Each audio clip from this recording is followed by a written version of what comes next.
Banyak orang menilai orang lain dan juga dirinya dengan cara patokan yang keliru, tidak sesuai dengan yang dikehendaki Tuhan, tetapi justru pas dengan yang dikehendaki setan. Contohnya, orang menilai dirinya dan orang lain berdasarkan apa yang dilakukannya. Karena ia melakukan yang besar, maka kita katakan dia hebat.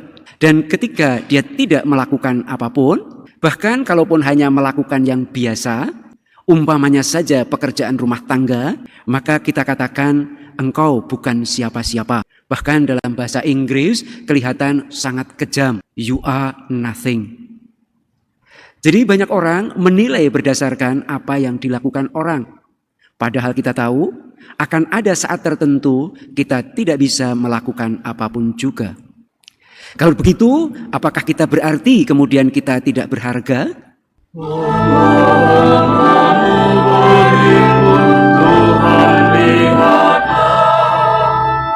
Dalam kasih kami pandang salib-Mu Tuhan. Kami satu dalam doa hidup pengakuan. Bimbing langkah kami Tuhan di Kau jalan. Macam-macam luka penjeraikan manusia, kasih Allah dan hukumnya menyatukan.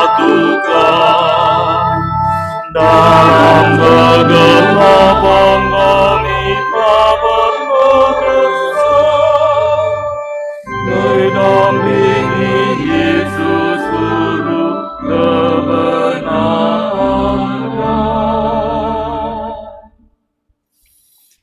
Dalam nama Bapa dan Putera dan Roh Kudus. Amin.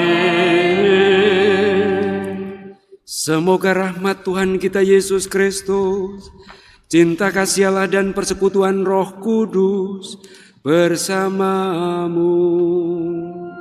Dan bersama rohmu. Saudara dan saudari terkasih, kita memasuki minggu pertama dari masa 40 hari. Masa Yesus berada di padang gurun dan di sanalah ia mendapatkan pencobaan. Dalam pencobaan itu dia tetap menegaskan siapa dirinya, yakni sebagai putra Allah, sebagai pribadi yang dikasihi Allah. Berdasarkan keyakinan itulah ia tampil di depan umum. Ia melaksanakan misinya. Kita adalah putra-putri Allah juga yang tiap kali harus menegaskan diri bahwa apapun yang terjadi, kita tetaplah pribadi-pribadi yang dikasihi Allah. Hanya dengan itu maka kita punya kepercayaan diri yang sehat, yang cukup untuk dapat hidup di tengah masyarakat sebagai saksi-saksi Kristus.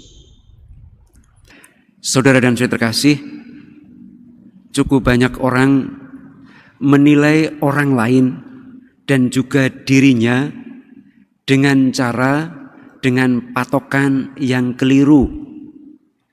Dalam bahasa Injil tidak sesuai dengan yang dikehendaki Tuhan, tetapi justru pas dengan yang dikehendaki setan.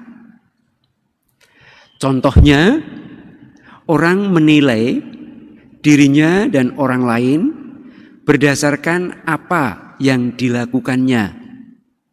Karena ia melakukan yang besar, maka kita katakan dia hebat. Dan ketika dia tidak melakukan apapun, bahkan kalaupun hanya melakukan yang biasa, umpamanya saja pekerjaan rumah tangga, maka kita katakan engkau bukan siapa-siapa. Bahkan dalam bahasa Inggris kelihatan sangat kejam. You are nothing. Jadi banyak orang menilai berdasarkan apa yang dilakukan orang. Padahal kita tahu akan ada saat tertentu kita tidak bisa melakukan apapun juga. Kalau begitu, apakah kita berarti kemudian kita tidak berharga?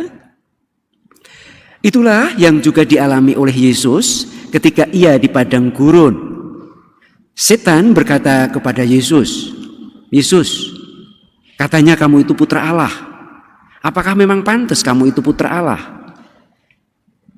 Kalau engkau itu putra Allah," maka setan kemudian berkata, "Buatlah batu ini menjadi roti." Bahkan setan ingin mengukur orang itu dengan tindakan yang luar biasa.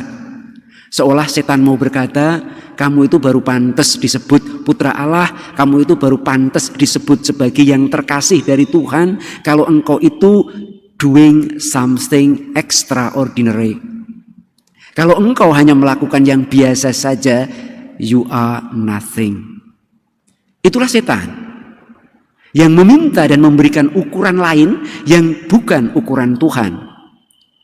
Kemudian yang kedua, kita sering sekali menilai juga bukan hanya orang lain, tapi diri kita sendiri berdasarkan apa yang kita punya. Kalau kita mempunyai banyak hal, kita mempunyai keluarga yang baik, kita mempunyai harta yang banyak, kita mempunyai jabatan, maka kita merasa bangga, gembira, dan merasa percaya diri. Tetapi ketika kita tidak punya, maka kita merasa saya bukan siapa-siapa. Kemudian saya tidak mempunyai alasan lagi untuk percaya diri. Lagi-lagi setan memberikan godaan untuk menilai berdasarkan apa yang dipunyai. Bahasa lain menyatakan supaya gampang diingat, you are what you have. Jadi engkau itu didasarkan pada apa yang kau punyai. Padahal sudah terkasih, sampai tingkat tertentu dan akan ada saatnya tiba kita tidak akan memiliki apapun juga. Pada saat seperti itu, benarkah kita berhenti menjadi anak Allah yang terkasih? Kemudian yang berikutnya adalah banyak orang menilai berdasarkan apa yang dikatakan oleh banyak orang. Ketika semua orang memuji, ketika semua orang berkata baik tentang kita, maka kita dapat membusungkan dada dan kita merasa besar. Tetapi ketika ada orang yang menolak kita, yang mengkritik kita, kemudian kita merasa bahwa kita lagi-lagi bukan siapa-siapa. Dan itu yang terjadi juga pada Yesus. Yesus, kamu itu baru pantas sebagai putra Allah kalau seandainya engkau itu menerjunkan dirimu dari bait Allah itu, sehingga setiap orang akan bersorak-sorai, setiap orang akan mengeluh-elukan engkau, setiap orang akan memujimu. Dan ketika semua orang memujimu, maka kamu boleh yakin bahwa engkau adalah orang yang terkasih itu. Sementara ketika orang berkata tidak baik terhadapmu, maka seolah engkau tidak pantas jadi putra Allah. Sama dengan kita. Benarkah kita ini ditentukan oleh kata orang? Saya membuat contoh yang sangat mudah. Bapak, Ibu, saudara dan saudara kasih. Ketika saya keluar dari gereja ini, betapa ada kumpulan umat, bapak-bapak, ibu-ibu yang berkata sangat hebat terhadap saya. Romo, tadi khotbahnya bagus. Saya keluar dengan dada membusung.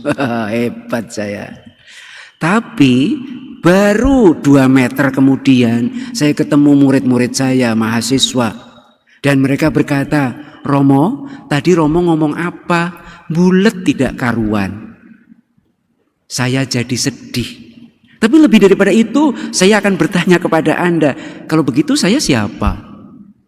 Apakah yang dikatakan oleh orang-orang yang memuji tadi? Padahal sebenarnya saya curiga juga. Jangan-jangan mereka memuji itu hanya untuk menyenangkan saya. Jangan-jangan yang jujur itu mahasiswa tadi, yang sebenarnya memang saya tidak siap berkhotbah sehingga bulet tidak karuan. Jadi siapakah saya? Apakah saya akan mengukur diri saya berdasarkan kata mereka? Dan itu yang terjadi pada Yesus. Dan Yesus menolak godaan itu semua. Diceritakan, Yesus baru saja keluar dari sungai Yordan. Artinya baru saja dibaptis. Tapi lebih daripada itu, baru saja Allah menegaskan siapa dia. Engkau adalah putraku yang terkasih. Dan identitas itulah yang harus dihidupi oleh Yesus. Tapi dalam menghidupi itu banyak godaannya, banyak tantangannya. Dan saya akan mengutip kalimat terakhir dalam Injil. Iblis mundur, tetapi iblis itu menunggu saat yang tepat. Artinya godaan itu tidak berarti sekali saja teratasi kemudian tidak pernah kembali. Bukan. Godaan itu tiap saat akan terjadi. Contoh yang paling mudah, sudah terkasih. Ketika saya berdiri di mimbar, saya berkhotbah, betapa saya percaya sekali bahwa saya adalah putra yang terkasih Tuhan itu. Saya orang yang dipilih itu. Tetapi akan ada saat ketika saya ditolak, ketika saya sedang lelah, ketika saya sedang capek, dan banyak hal ternyata tidak tercapai yang saya inginkan. Betapa saya juga bertanya kepada Tuhan, apa benar Tuhan, saya ini adalah putramu yang terkasih? Dan itu juga nanti yang terjadi pada Yesus Kristus, saudara dan saudara terkasih. Ia memang dalam banyak hal dia bisa mengatasi godaan itu. Tetapi bukankah nanti ketika ia di atas salib, dia juga meneriakkan kata-kata yang menunjukkan juga keputusasaannya seperti kita manusia pada umumnya. Eloi, Eloi lama sabachthani. Allahku ya Allahku, mengapa engkau meninggalkan aku? Yang sebenarnya tidak beda dengan rumusan lain yang bisa saya katakan seperti ini. Tuhan, Allah, katanya aku putra yang terkasih, tapi kok remuk begini? Sudah terkasih, pada saat tertentu kita akan mengalami godaan yang sama. Dan sudah terkasih, inilah yang terjadi pada kehidupan pada umumnya. Betapa kita menilai orang lain menjadi sangat kecil karena kita menggunakan ukuran yang salah. Maka sebenarnya dalam hal ini kita tidak boleh menilai orang dan kita sendiri berdasarkan apa yang engkau lakukan. You are not what you do. Tidak boleh juga menilai orang dari apa yang dimiliki. You are not what you have. Dan kemudian yang ketiga, kita ini jangan sampai dinilai berdasarkan apa kata orang. You are not what the people say about you. Bukan. Tetapi siapakah kita? Kita harus mendasarkan diri. Saya adalah apa yang dikatakan oleh Tuhan. Seperti halnya tampak sangat jelas Allah berkata kepada Yesus, engkau adalah putraku yang terkasih, kepadamu aku berkenan. Dan itu sudah terkasih yang dikatakan juga kepada kita semua, terutama ketika dibaptis, karena kita sama dengan Yesus. Terlepas dari siapa engkau, apa latar belakangmu, kedosaan sejauh mana yang telah kau alami, seolah Tuhan ingin berkata, engkau tetap putra dan putriku terkasih. Maka itulah yang tampak dalam perjanjian lama.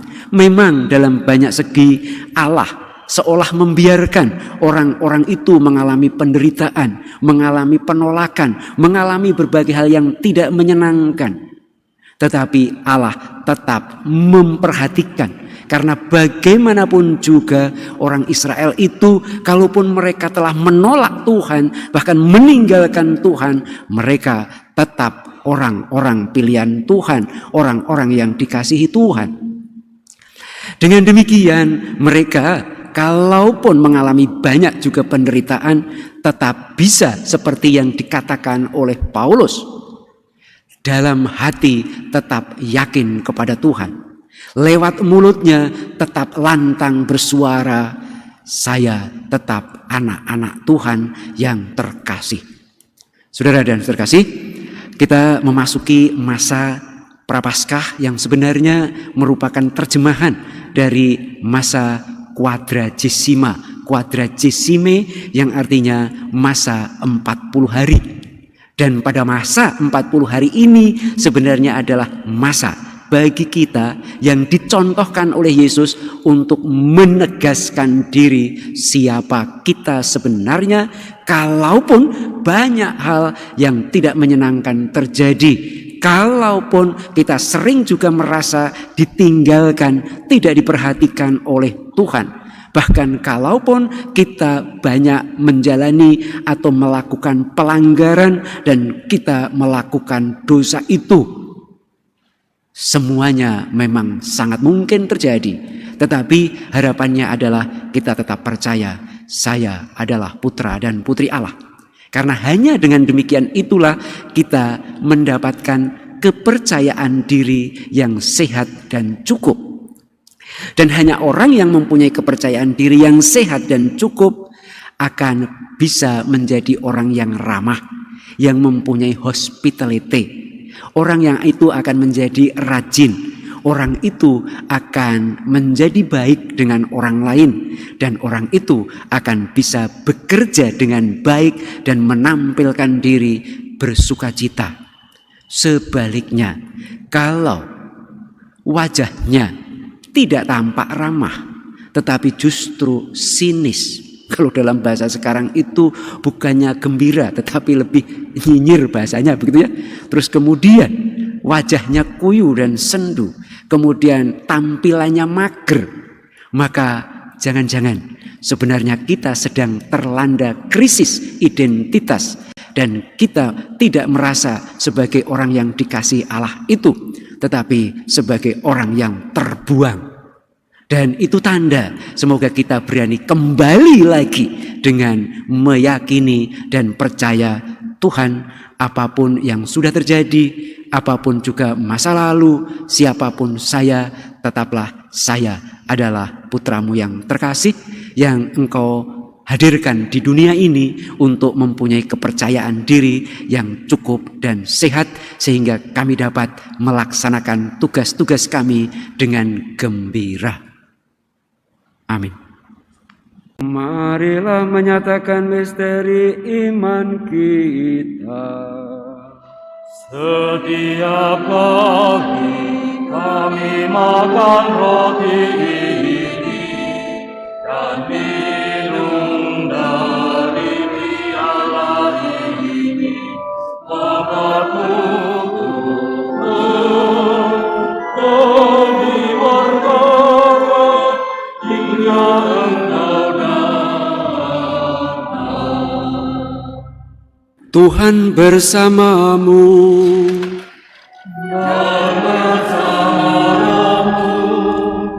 Semoga Allah yang Maha Kuasa memberkati saudara dan saudari, Bapa dan Putera dan Roh Kudus.